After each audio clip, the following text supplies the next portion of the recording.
Welcome to everybody. First of all, we're just really happy that we have the Historical Society with us. When it started being planned, a woman told me about Dr. Swierenga that he would be a good speaker for us, and it ended up that it was the same day that the Historical Society was going to happen. And he said to me, why don't we join the two together? And I thought, what a wonderful thing to do. And so we're really happy that the Historical Society is here.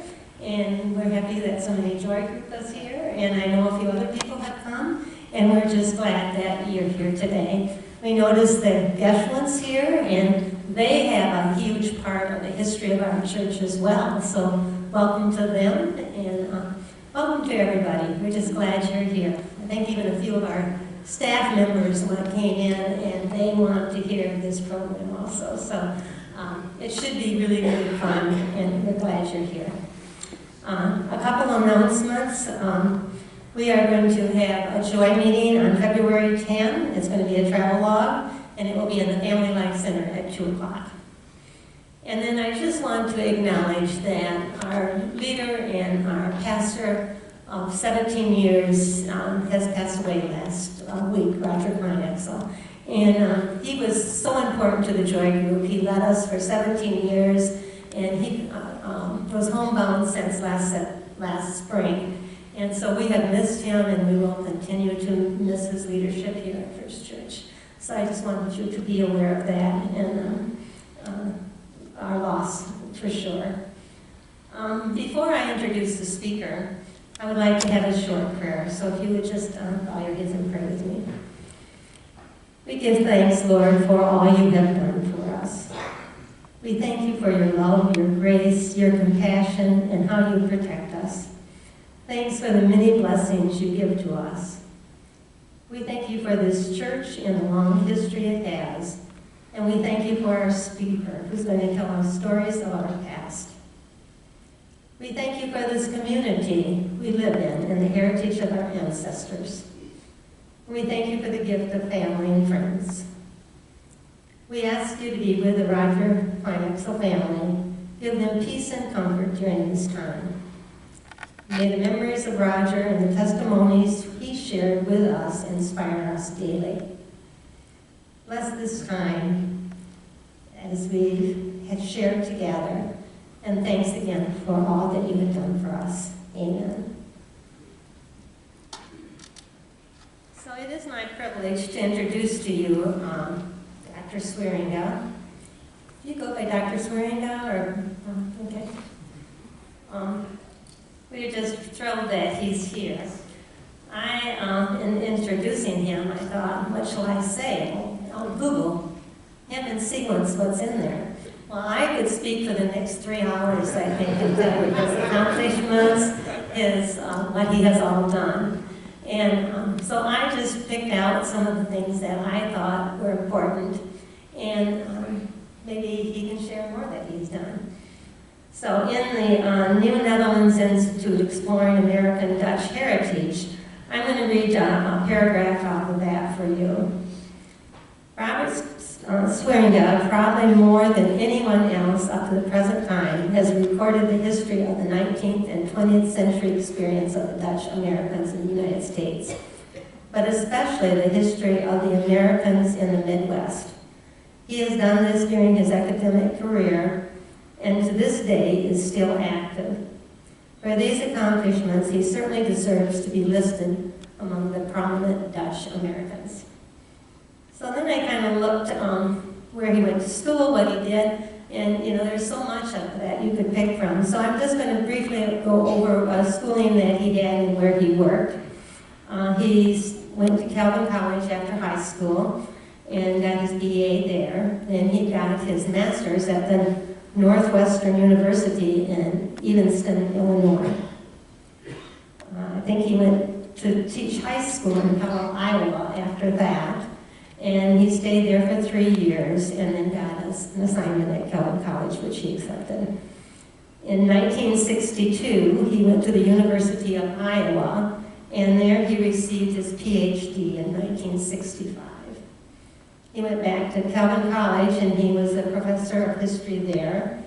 And in 1968, he took a job at Kent State University, and he was there until his retirement year in 1996. I don't think he really retired at that time, because I think he's now at A.C. Van Ralte's Institute of Historical Studies at Hope College. And you still have an office there? You go into work quite frequently yet? Do you? Okay, so he's still actively working there. His honors and his awards were numerous. There were so many of them that you could choose from. I think I just picked one, and he was knighted by the Queen Beatrice of the Netherlands in June 9, 2000. To me, that sounds pretty impressive. And so he has that one award. He has written hundreds of articles. He's written 12 books, and they all look really interesting and good to me. One of his books is entitled Family Quarrels in the Dutch Reformed Church. And I thought about our title, and I thought that book, and I thought, maybe some of this is in that book even. And so it kind of sounds the same, doesn't it? Quarrels in the Dutch Church in our 1851 Brawl that he's going to speak on. So I'm just excited to introduce him. Let's give a warm welcome to Dr. Brawl.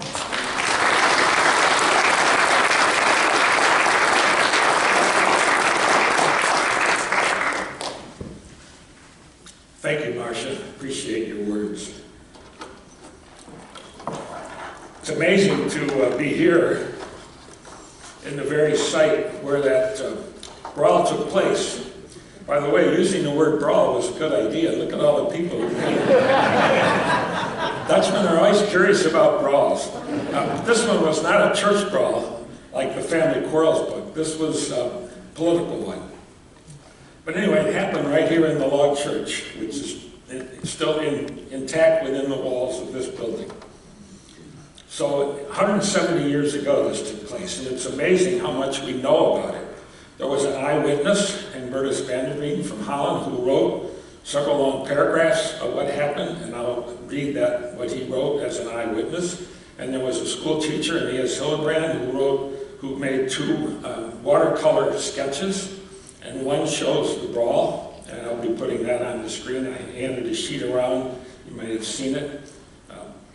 He was an eyewitness as well, and talking to your husband, his family goes back to Rudolf Smith, who was the pastor of the Drent Church, and that man was here also at the time of the brawl, as well as Van der Meulen and Van Raalte. There were 4 ministers here that day. July 14 was a Monday when this happened in 1851. It wasn't a Sunday. And the reason for the occasion here, or the reason for that date, was it was a political caucus. Now, in the 19th century, people came together to nominate people for political office. This was for Holland Township nominees. This wasn't, nowadays we do it with a primary election, with a ballot. Then they did it in person, and these were very raucous affairs. This happened to be the very first Holland Township caucus where the Dutch immigrants could vote. 1851, they came in 1847. I'll explain in a minute the citizenship rules that allowed them finally to vote in local election. Holland Township, by the way, in 1851 included what's now Zeeland Township and Park Township. So it's everything from, say, Friesland, the county line, to the lake.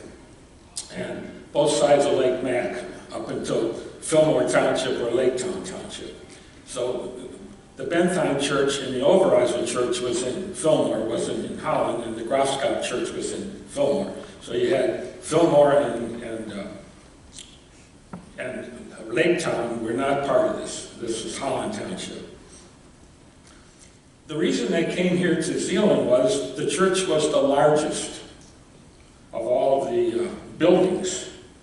And let me move ahead here. There's a church, that's the second log church. They built a larger one. The first one was built in 1847. This was built in 1848. They needed a large building because several hundred people came to this caucus, 264 to be exact. And they also needed it was centrally located, by the way, for the whole colony. This church was better located, say, than Holland. And also, the church was large because the Zeeland church was larger than the Holland church. Because when Van Raalte came, he only came with 50 people. When Reverend Vandermeulen came, he had 450, 3 shiploads. So Zeeland was larger than Holland for at least 5 or 6 years. To be exact, the Zeeland church in 1851 had 685 souls. The Holland church of Van Raalte had 617. So the Zeeland church by 1851 was still larger. But in the first few years, the colony was large, the Zeeland settlement was larger. Another interesting tidbit, did you know that the Zeelanders originally planned to settle in Iowa, in Pella? You did know that, okay. For those who don't, I'll just mention briefly, Vandermeulen had studied under Hendrik Scholte, who founded the Pella colony in the summer of 1847. It was a couple months after the Holland colony was founded. And Vandermeulen studied in the parsonage under Scholte, and they were very good friends. And so Scholte expected that when the Zeeland group came, they would head straight to Iowa. But as it happened, since they came in 3 ships, Vandermeulen's ship didn't come first. Vanderleister's did. It left second, but it came into New York first. It was a speedy crossing. These were all under sail, so you couldn't control, the winds. Anyway, so the Vanderleister group took the Erie Canal, came to Buffalo. Scholte met Vanderleister at Buffalo, and he was going to give them directions to get to Pella. That would require, going down through the Ohio River and coming up the Mississippi to get to Keokuk, and then up the river Des Moines to get to Pella. Well, he must have put too much pressure on Vanderleister, and Vanderleister just didn't like the guy. He just rubbed him the wrong way. And he just said to him, we're not going to Pella, we're going to Van Raalte in Michigan. Van Raalte had nothing to do with this, but when he found out, he was elated, because he and Scholte were now competing for settlers. And 450 was a huge boost. In fact, it was the boost that Van Raalte needed for his colony to succeed. And Scholte was very miffed that they didn't come to Pella. Anyway, that explains why the Zeelanders came to West Michigan instead of going to Iowa. Vanderleister came from Bemis, was the name of his farm, in Borsela, the province of Zeeland. Dorothy's been there, I've been there in person to see this place. Vanderleister was the wealthiest man of all the settlers in Zeeland. He was called the Banker of Forest. He was able to sell his property there for a very good sum of money. And he came here and he spent $2,100 to buy 1,680 acres in this area, sections 17 and 19 of Township 5, Range 14. His farm in the Netherlands probably sold for, many thousand. By the way, $2,100 in today's money was $71,000. That's what Vanderleister simply used to buy land here. $71,000. So you can imagine how much he brought. He also paid the way over for almost 100 of his colonists. So he had money. The first things they wanted to do when they came here, of course, was control their political destiny. They came here for religious freedom, but also economic freedom and political freedom. So, Van Raalte, here's the picture of the famous picture of Van Raalte as the leader of the Holland colony. Here's the picture of Reverend Vandermeulen, young man on the left, and the older man in the center, and the house, which stood actually on Lincoln, right, pretty much at the entrance to the cemetery, the second entrance to the east. That was where his house stood. Here's a picture of the village that he platted. It's an 1864 plat. And if you look carefully, I don't know how much you can see, the church site, let's see if I can point it.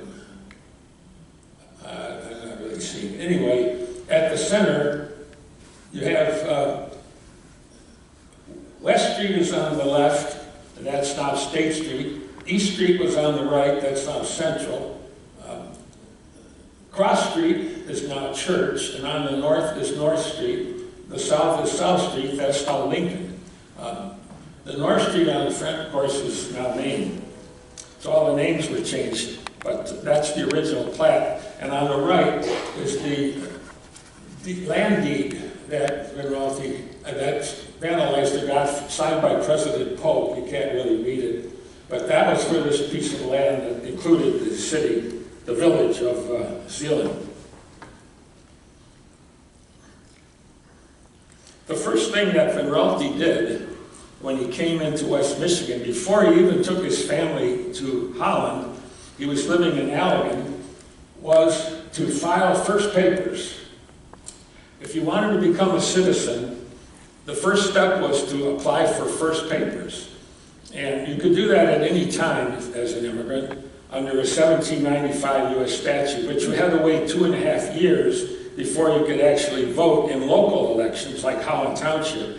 And you had to wait 5 years minimum to apply for full citizenship. Then you could vote for governor, for president, and in state and national elections. So you can read what Van Raalte had to say when he filed his first papers. April 6, 1847. Alberta C. Van Raalte do declare on oath that it is bona fide, that it is a bona fide my intention to become a citizen of the United States and to renounce forever all allegiance and fidelity to all and every foreign prince and potentate, state and sovereignty, whatever, and particularly to William II, King of the Netherlands. Sworn and subscribed to this 6th day of April, 1847, before Mr. Morrison, the clerk of the Allegan County Court. The document wasn't filed later until October 11, 1851, by the clerk of Ottawa County, Eli P. Watson. The reason for that long delay in filing is unknown, but Van Raalte did make sure he filed prior to the fall 1852 presidential election, which he was eligible to vote in. So that explains a little bit of the timing of it. Now, none of these Dutch immigrants had ever voted before in their life. In the Netherlands, they weren't allowed to vote because none of them owned enough property except Van der Leister, the one guy. He could probably vote. In the United States by 1850, you had universal male suffrage. So once these immigrant men became citizens, they could vote. But they never voted before, and they had no understanding of how the American political caucus went, and that was, as they said, a raucous affair. So Van Raalte and Van der Leister and Van Meulen had a task to try to teach these men what American political life was like. And Henry Post, who was the first American settler in the Holland colony, went into business with Van Raalte and several businesses. He had a store in the house right on the corner of 8th and River, where Reader's World stands today. But Henry Post has a quote: "The prospect of making anything more than raw Dutchmen out of this generation is poor indeed. They have no idea of a democratic government or of a people's capacity to govern themselves. They are not fit to elect their public officials. Being on those points, they are entirely destitute of judgment." That's not saying much, is it? So Van Raalte had to go to work to make these people politically educated. The first thing was to sign them up. He waited a year so the men could learn some English. And then in July of 1848, he had Henry Griffin, who was the Ottawa County clerk, come here to the settlement, to the colony. He first went to Holland, then he went to Zeeland, then Friesland, and then Drenthe. And altogether, he signed up 309 men. that signed their first papers. His usual fee was 50 cents. He cut it in half to 25 cents, a major reduction. You think 25 cents is not much, but if you take it in today's money, it was probably $200. Anyway, he went home, by the way, with $77 jingling in his pockets, and his ears were ringing from all these Dutchmen who gladly took their oaths. Only 6 of the 309 men had to sign their name with an X. Only 6 couldn't sign their name. That says something about the educational system they had in the Netherlands. They could read and write. Van Raalte waited that extra year, I think, because local elections were such that that's why they could have perhaps voted in 1850, but because they waited until 1848 to file their first papers, and they didn't do it until August or July, they missed the cycle because if the local elections are always in the spring, March or April. So they had to wait until 1851. That became the first time they could vote in local elections. Van Raalte, when he came, the first thing he did was request that Holland Township be carved off from Ottawa Township. And as I said, originally Ottawa Township included everything from the line that ran with Kent County all the way to the lake. What happened in the meantime? Van Raalte asked Holland Township to be created right away in 1847. The County Board of Supervisors set it up in 1848. And that means you now had to have township officers to run the township. But none of the Dutch could vote. So as it turns out, Van Raalte arranged for the Americans who were in the area for the first 2 years, 1849 and 1850, to vote. Now, there were only 10 Americans in the whole township in 1849. So these 10 Americans met at Henry Post's store. Van Raalte was there. These 10, as they say, were the only guys residing in Holland Township, but some were only here temporarily. Anyway, these 10 men nominated themselves for the jobs. Henry Post was supervisor, that's like the mayor of the township. William Bronson was clerk, and Hoyt Poist, that's Henry's younger brother, was the school teacher in town, first English name, the school teacher. He became the treasurer and the school inspector. So the other men, the other 10, took the offices of justice of the peace, constables, highway commissioners, directors of the poor. So they all 10 voted, and they all had an office or two. Some of them had 2 offices. The first election in March 1849 took place in Van Raalte's home, where these few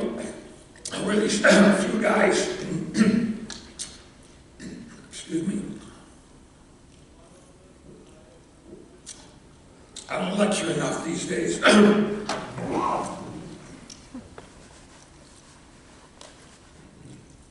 See if this helps. The 10 men, as I said, elected themselves to their respective offices. And the first thing they did was levy a $25 tax levy per household for expenses, meaning their salaries.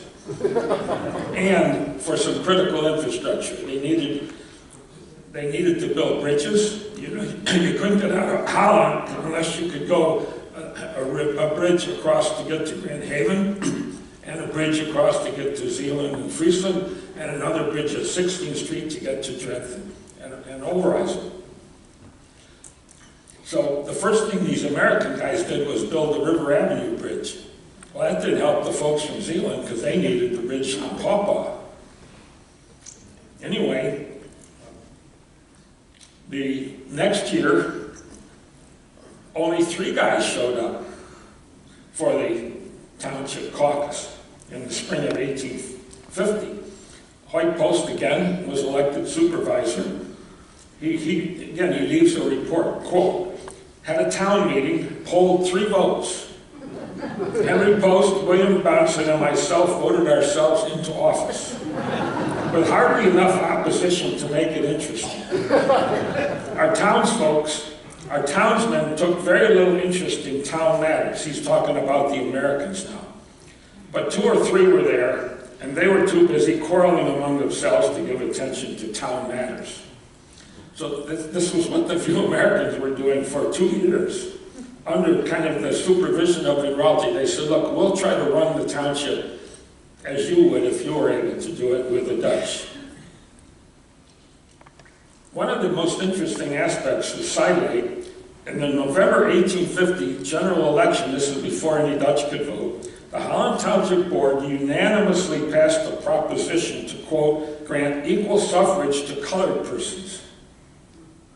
There wasn't a colored person living in the township, but yet they gave colored persons the right to vote, which is kind of interesting. It tells you that these few Americans that were here were pretty open-minded. They definitely were not racist.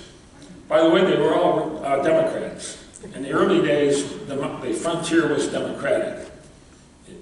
Just uniformly, wherever you had frontiers, usually the Democratic Party was winning or carrying it.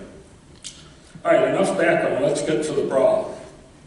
On the day, 264 men came to Log Church. The Township Board had named 3 inspectors to run the meeting. Henry Post, Ron Trimpe, T-R-I-M-P-E, Ron Trimpe of Zeeland. He was the Township Road Overseer. And Alder Pluger, the Holland businessman. Those 3 were to manage the thing. 2 clerks were Giles Vanderwall, he was the schoolmaster at the Holland Academy, and Bernardus Grotenhuis of Holland.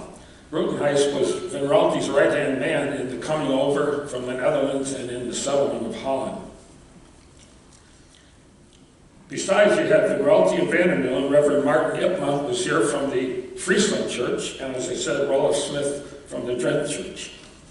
The first Holland historian, which is William Van Eyck, he was the city clerk from 1897 to 1908. He called this 1851 caucus, quote, the most boisterous and disorderly ever held hereabout. It was a near disaster, which could have been expected, I guess, given that the immigrants had never voted before and they didn't understand how this American caucus system went. But the key was they knew that to the voter went the spoils. And cash card and settlements where you had virtually no cash, everybody got by bartering. The city township jobs paid in cash, and it paid in specie, coin, gold and silver coin, not paper money.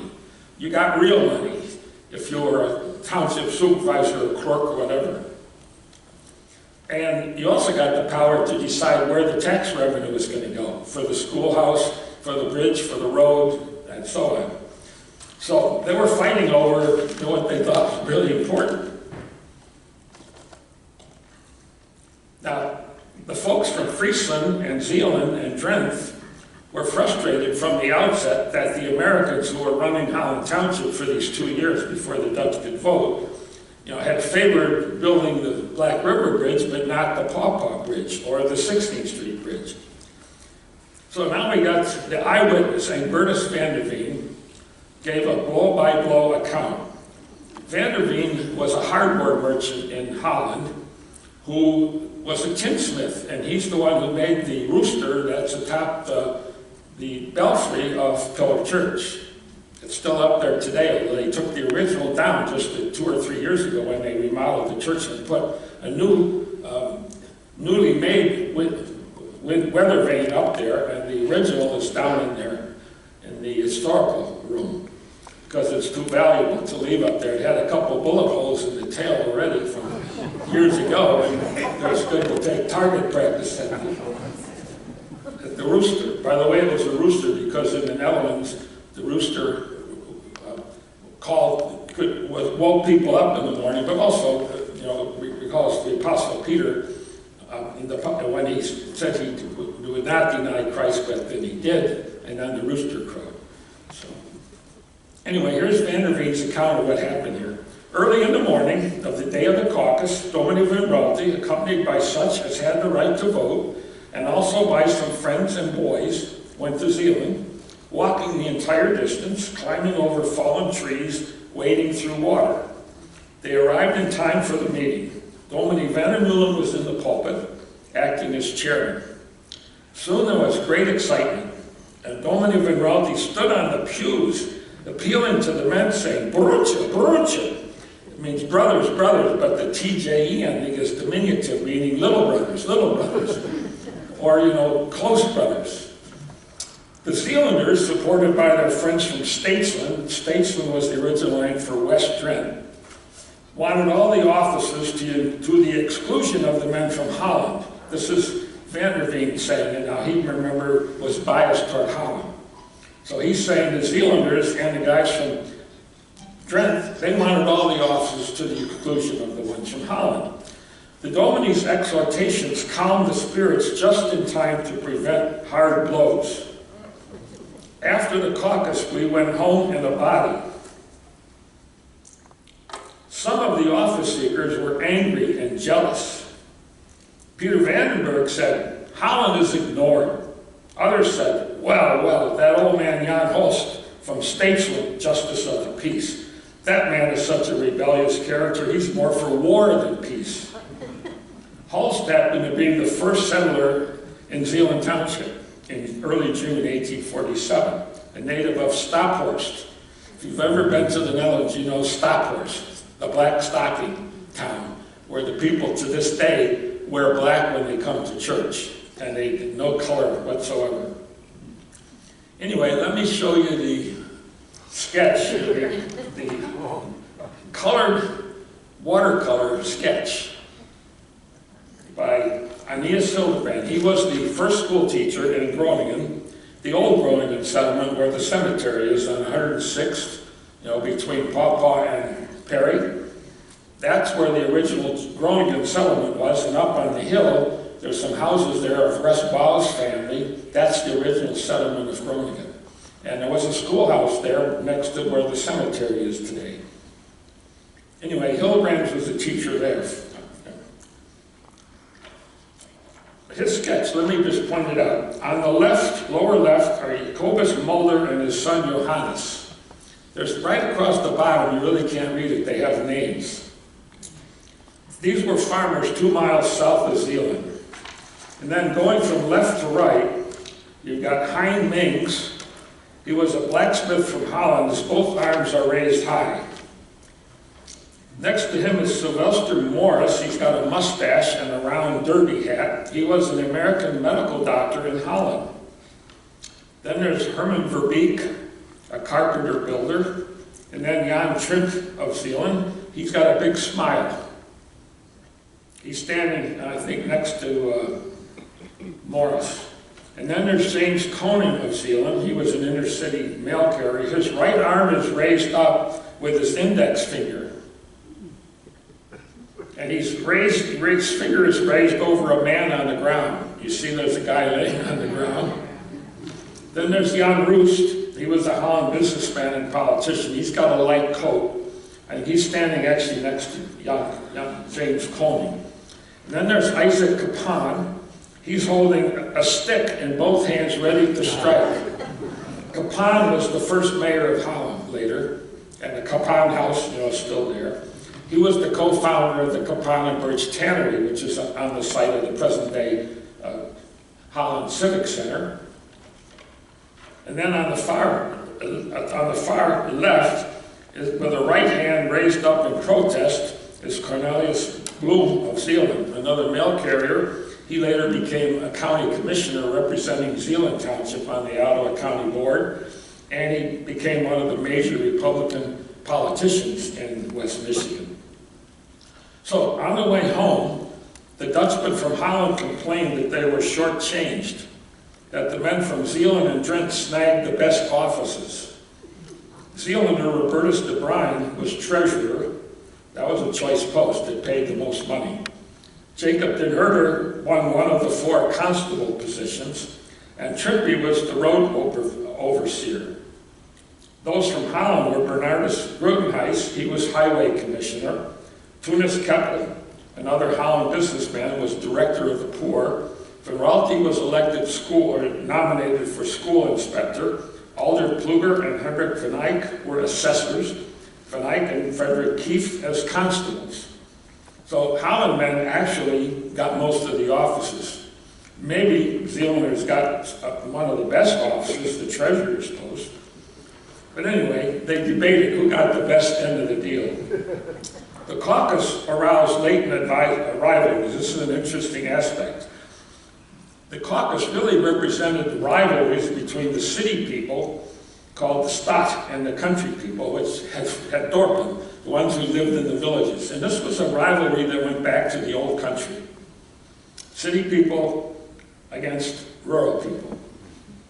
And the Zeelanders and their friends from Stadthorst often spit out the words, de Stadt, in a venomous tone. That was Holland. They didn't think much of Holland. You had this, it was said there was a prickly little thorn between Stadt and Dorpen. And that really persisted for about 50 years in the colony. Besides his historic issues, the outlying villages resented Vinralti's perceived autocracy and theocracy. He was too much the boss. He was the only university graduate in the entire colony. And Holland, of course, was the kingpin. It was founded first. It had the harbor, it had the first mills, the first factories, post office, a newspaper, an academy, and a professional class. Van der Veen gives us some insight, that's sort of the backstory to the city versus country attitude. He said, the Zeelanders and the Statelanders were angry with the men from Holland. They declared that the Pope and his cardinals of Holland had come to Zeeland to impose their rule, and they were selfish. The expression, Pope and his cardinals, was frequently employed by malcontented spirits who gloried in publishing vicious articles. This again is Van der Veen, who's a supporter of Vinralti and a guy from Holland. Well, who was doing this? Publishing vicious articles, demonstrating malcontented spirits. Well, first of all, to call Vinralti Pope was the ultimate insult for the Dutch, because they fought 80 years against the King of Spain to get their freedom under Willem the Silent. And they had to get rid of the brutal Duke of Alva to win their freedom. So you call somebody Pope, that wasn't very kindly. I think anti-Catholic attitudes are kind of part of the DNA of the Dutch immigrants who came to America. And this charge about Vinralti, the Pope and his cardinals, actually showed up in the newspaper, the Hollander, that Vinralti had founded. And he was supposedly the owner of the paper. And the articles were published as anonymous, like letters to the editor. Vinralti was absolutely livid. And he went after the editor, Hermanus Duisberg, who was a member of his congregation, and he put him under discipline. You can't take communion until you apologize, and you tell me who authored these articles, calling me the Pope and his cardinals. The cardinals would be his henchmen, his consistory. Finally, it came out, months later, who actually sent the article, the Pope and his cardinals. You would not believe who it was. It was Van der Meulen. Reverend Van der Meulen of Zeeland. So you can tell there wasn't the best relationship between Holland and Zeeland in the early days. Van der Meulen didn't stay in the pulpit here his whole career. Vinralti stayed in First Church Holland until he retired.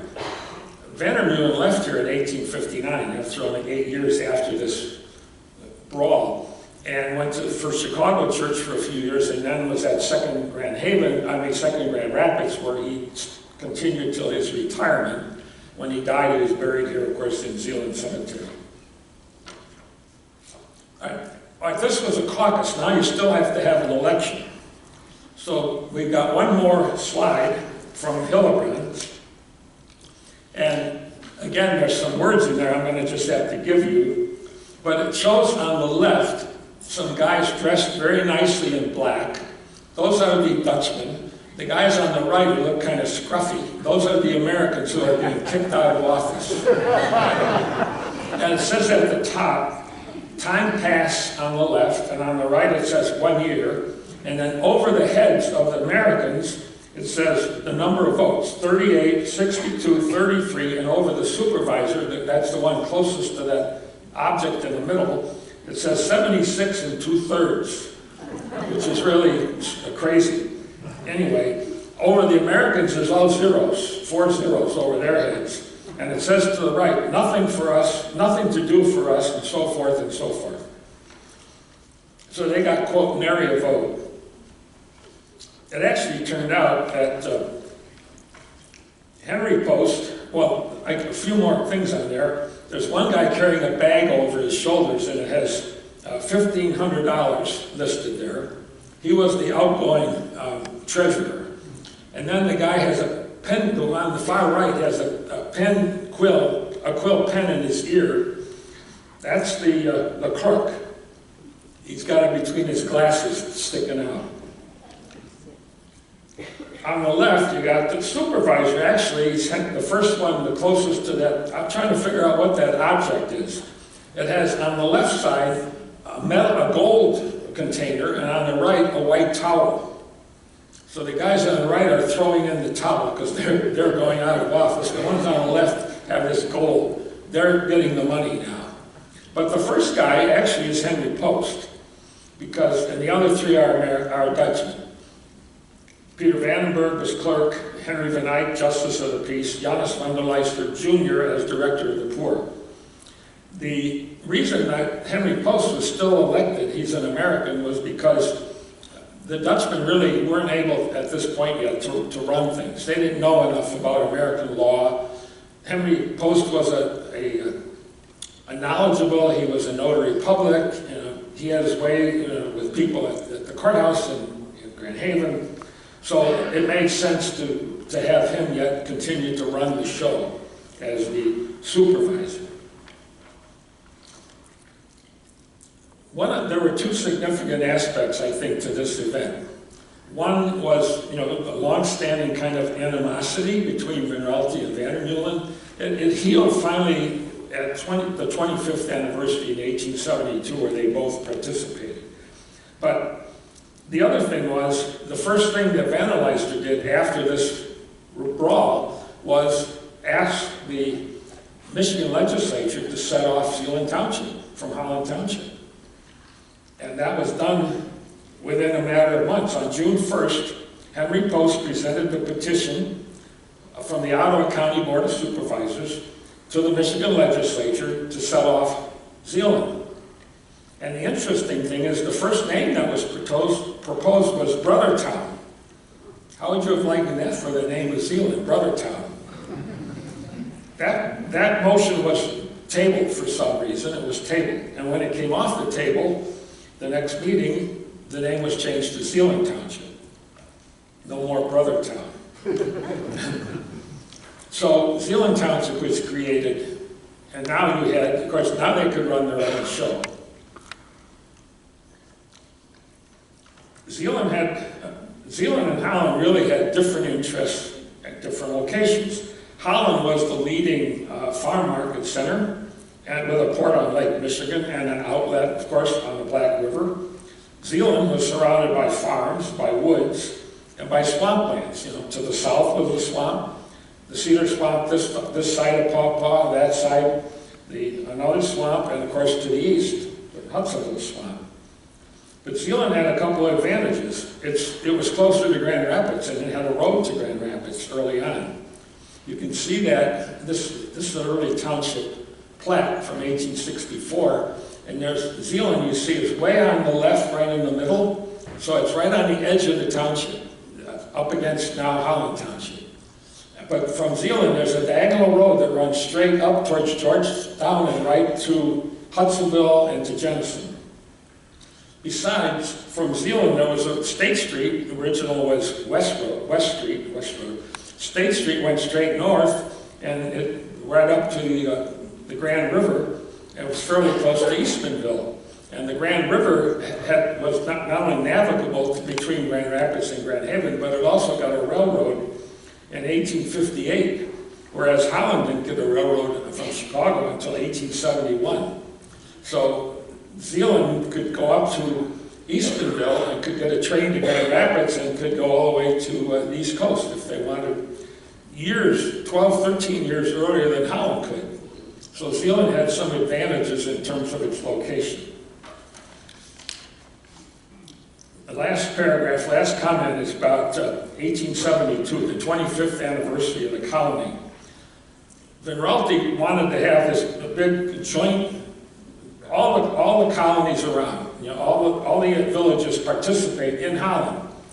What happened was Zeeland said no. They staged their own 25th anniversary.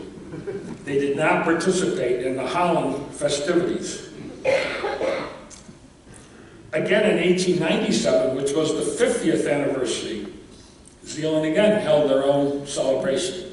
They did not join with Holland's celebration. So, I don't know what that means, but Zealanders definitely wanted to do their own thing and not be dominated by or under the aegis of Holland. So that's the end of the story of the Brawl of 1851. I don't know how much time I have, but I'll take some questions. Do we have some time? We have time for a couple questions. All right, we got 15 minutes. Yeah. Yes. Do we have any questions?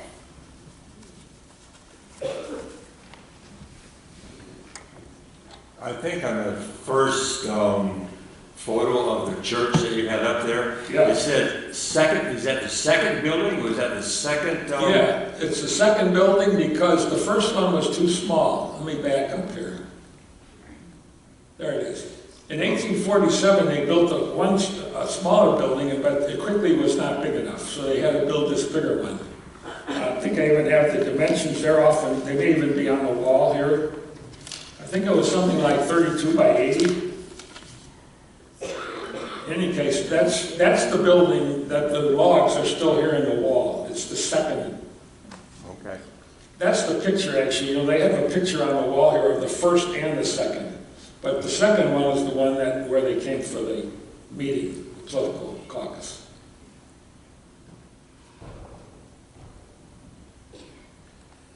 The second photo that was watercolored. Hold the mic closer. The second photo that was watercolored has a lightning bolt coming down. I don't think you addressed that. The second, this photo of the The second drawing, watercolor. Next, yeah. That one, right? Yeah, you see the lightning bolt evidently. What? In the center of the picture above the gold. Oh, yes. I don't really know what that is. Do you have an idea? It almost looks like, well, it's holding, on both ends it's got like, you know, there's a white flag, a white sheet on this side, or a white towel, and on this side there's a little box right by the man, and it's gold. It's gold colored. You see the red above it is a lightning bolt, isn't it? Yes, a lightning bolt, because it's saying, yeah, it's 1 year. There's also above somebody blowing. It's like the passing of time. Right up in the center above the lightning bolt, there's like a person in the sky blowing. And it's like blowing these guys away, blowing the Americans away. With a lightning bolt to send them on their way. So there obviously was a little bit of friction between the Dutch and the Americans. We didn't know there were only 10 of them. Now very quickly, by the way, a lot of Americans settled in Holland. By 1870, 1/4 of the population of Holland was non-Dutch. There were, of course, some Germans and Scandinavians, but there were Irish, and there were just a lot of Americans came in. The Dutch, it took a whole generation before the Dutch could have professional people. I mean, these young men who went to the Holland Academy, it would take probably 25 years before they could go off to school and become doctors, lawyers, and so on. So the early Holland had to attract, like this one doctor who's on this slide, Americans who were doctors. I think the first doctor that came to Holland with a Dutch name, came from New York, was 20 years after the colony was settled. So for 20 years they had to rely on Americans to be doctors, to be lawyers, to be teachers. All the teachers initially were from New York, and they were English speaking from the Dutch Reformed Church. And that was a problem. They didn't know Dutch. And the early Dutch folks wanted to have teachers who taught in Dutch. And by the way, the second teacher that came, Host was first, was a woman. That didn't go over big either. There were a lot of Dutchmen who said, I want our children taught by a man, and in Dutch. And so, actually, Duisburg had a school for a while. And that was called a Christian school, but it was tuition-based. But the local public school, Viralti, by the way, was director or head of the school board, the public school board. But he also established the Pioneer School and the Holland Academy, which were Christian schools. Yes. At the Brawl and the earlier caucuses, what language was used? Dutch must have been. It would have been Dutch. Did the Americans understand? Well, no, but that's another question. What did you think these Americans thought about it? You know, there were probably at least 3 or 4 or 5 Americans that came, at least 3. We know Henry Post, his brother Hoyt, and his Bronson came there, and you wonder what they thought. You can imagine. Approximately what ages were those people when they came over? What ages? Oh, that varied. There weren't many, let's say, over 55, unless Grandpa and Grandma came along. And they tended to be young families. Most of them came because, well, the 2 reasons. They had no future economically in the Netherlands. It was impossible to get land. Most of these folks were farming. And to be a farmer in the Netherlands, it was hopeless. So they could come here and they could homestead. You know, they bought land here at $1.25 an acre. That was the land office price in 1847. That's why Van Weiser could buy 1,680 acres at $1.25 an acre. So they had a chance to come here and get land. So you had younger families, sometimes with half a dozen kids. The other was religious. These were all Afscheiding people. They had all broken with the state church following Hendrik de Kock in the secession of 1834. And when they did that, by breaking with the state church, they now become persona non grata in their communities. They only made up, by the way, about 2% of the Dutch Reformed Church seceded after 1834. And those folks, if you were a merchant, people wouldn't, in your village, they wouldn't come to shop at your store. If you were a barber, they wouldn't come to your shop. If you were whatever, they didn't do business with you because you were disloyal to the king as well as to the church. And if you were a craftsman, they wouldn't hire you. If you were a shoemaker or a carpenter.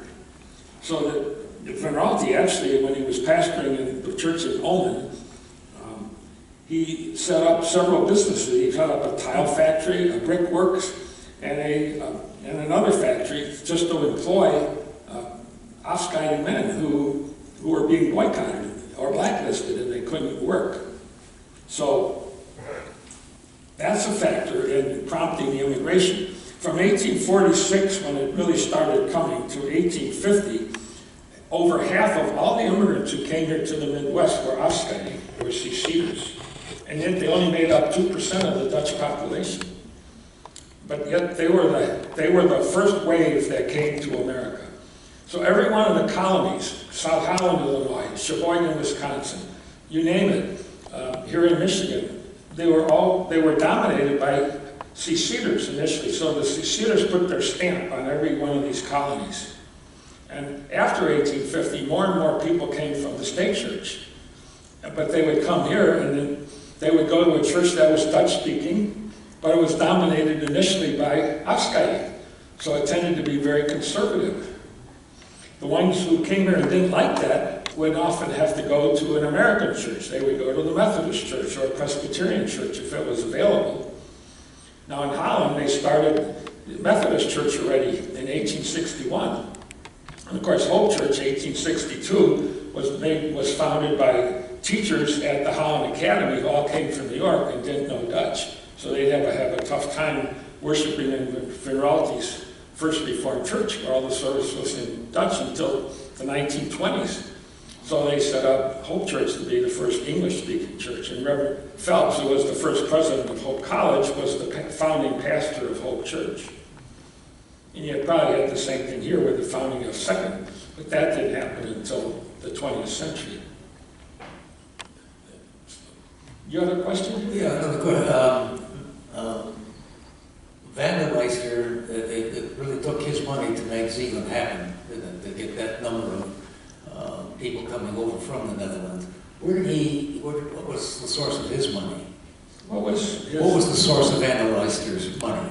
What was his money? Well, yeah, why was he so wealthy? Well, he had a very prosperous farm in Borselen, a large farm. Wow. And he sold that for a lot of money. Most of the other folks did not own any farm or land. They were farm laborers. And that's why, by the way, the Zeelanders were unique. They came here as one big congregation. Yeah. They called Reverend Vandermeulen in the Netherlands to be their pastor and come as a group, 450 of them. And they drew up very detailed plans. I mean, they had a society with very detailed rules as to how it was going to be fair and equal. So when Van der Leister agreed to pay almost 100 of these families to come over, they couldn't afford to buy the ticket and pay to come over. And so the clearly idea was they were to pay him back when they came here. But some of them did, but many didn't. And he was such a kindly, gracious man. He never went after them. He never filed a lawsuit to get his money. He never even had them sign, a promissory note. He ended up actually without very much money in the end. That gave it all away. And all of them must have been seceders, including Van der Leister. Yes. The entire group.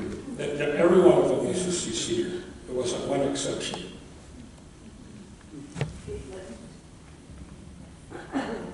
Okay, well, we have two more questions. What was the population of Ottawa County at the time, and why did the Dutch take over? Holland County became the largest settlement in the county. They very quickly outnumbered Grand Haven, which was the county seat, was the largest settlement. I have a chart of my Holland, in 2014 I published a 3-volume history of Holland. I have an appendix where I give the population numbers, not only for Holland, for Zeeland, I think for Grand Haven as well, and for the county. I would say it was the largest settlement. And very quickly, they also had they would publish every year the real estate taxes, and they would have an equalization factor there. And Holland very quickly was the most wealthy. Why didn't they take over? What? Why didn't they take over? Why did the county? Why did Holland, not take over and become the county seat in that? They never really tried that. When they came, of course, Allegan was here as a county seat, Grand Haven was a county seat of the two counties.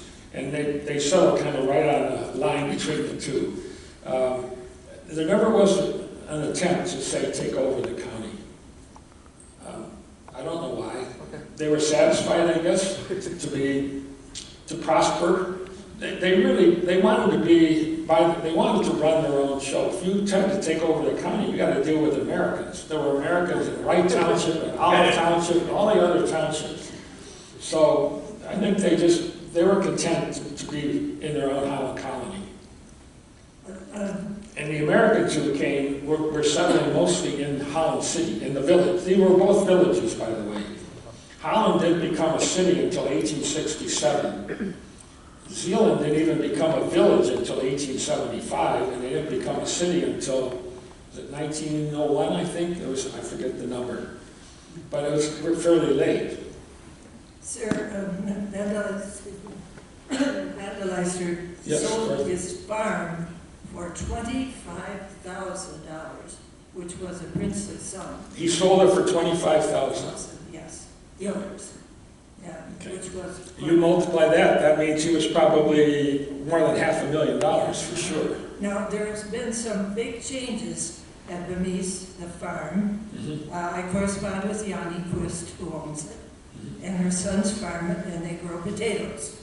Tons and tons and tons of potatoes. And she's always very concerned about her potatoes. Well, this year she had news. In front of the big barn, and you'll see pictures of the farm throughout this building too, they built a little barn. And the daughter-in-law now has a business where she caters events and wedding receptions and fancy teas and things like that. Yeah. And she is the most elegant young woman, and I'm sure her events are just wonderful. So I figured if you have all these new people coming to the farm. That's a picture of the farm. I went Yes. there too, and I got a postcard that shows actually a colored photo of the farm. The windmill is behind it. By the way, there's a picture of Mrs. Van der Leister, but we don't have a picture of Mr. Janus Van der Leister was a little bit like the Amish. He believed that a photograph was a graven image. You shouldn't have the photograph. So you never had a photograph of Janus Van der Leister. So since all these people are coming to the farm, I thought they ought to have a little more information. So I sent Yanni the book, the couple book about Zeeland. It's a little orange one. And the first one we did, which is Van der Leister's own story, translated from the Dutch, so that she could show. I sent 2 sets, one for Yanni and one for a school or library or whatever. So she's donated 1 set to the school. Those are the little children that came to sing, well, they were little then, to sing for us the first time we were there. And another set for whoever is presenting at the farm to be able to give some background to what happened to all those people that left Zeeland and came to America. Thank you, Dorothy. Yeah, Yanni, who owns that farm, has owned it for years. Very accommodating for tourists, because a lot of tourists have come there. She'll spend the whole day with you. I know. She'll give you a lot of time when you go there. It's amazing how many people have gone to see her. And because that's, like for Zealanders, that's mother lode. That's where it started. Borselen, by the way, is quite far south. It's very close to Belgium. South of the Scheldt River. Okay, we are just over 3, and I want to be conscious of people's times. So if you have any other questions, let's say find Bob afterwards. Does that sound okay? And he knows much more about Zeeland and is happy to share. I just want to say quickly, to those who don't know me, I am Caitlin Vermeers. I'm the director of the Zeeland Historical Society. So this was originally conceived to be a talk, a part of our School Bells series. And then Marcia heard about it and we made it much bigger, so that's wonderful. So this is the 175th anniversary this year, 2022, of the founding of Zeeland, and this is to kick off some of our programming around that. So look for more if you're interested in more programming on the history of Zeeland. We're hoping to connect not only to the original settlers, but also to Zeeland today and to celebrate what we became today. So one quick plug that you'll be hearing more about is part of that is we're going to do an exhibit honoring the descendants of the settlers, and so we're hoping to photograph as many descendants as we can to show the many faces of Zeeland today. So if you can trace your genealogy back to one of those original settlers, keep a lookout in the paper and on our Zeeland Historical Society news. We'll be wanting to get in contact with you to get your photograph. We will have more School Bell series this spring. Those dates will be announced in the next couple of weeks. We're going to have one on the Civil War and one on the interurban, so we're really excited about that. And we also have a membership program, so if you're interested in supporting the preservation of Zeeland history, become a member. That's a great way to do it. Memberships start at just $20. For that, you get our timeline, which is a quarterly publication, and we have lots of great history tidbits on the history of Zeeland. And lots of news on the society as well, and you also get a discount at the store where you can get the books that Dorothy mentioned at our store at the museum. So we have membership cards in the back if you're not already a member, or you can come talk to me about that. And lastly, the church has made a wonderful spread of goodies for everybody and coffee. So go ahead and head out and help yourself to the line of goodies and coffee. Thank you all for coming. And let's give Bob one more round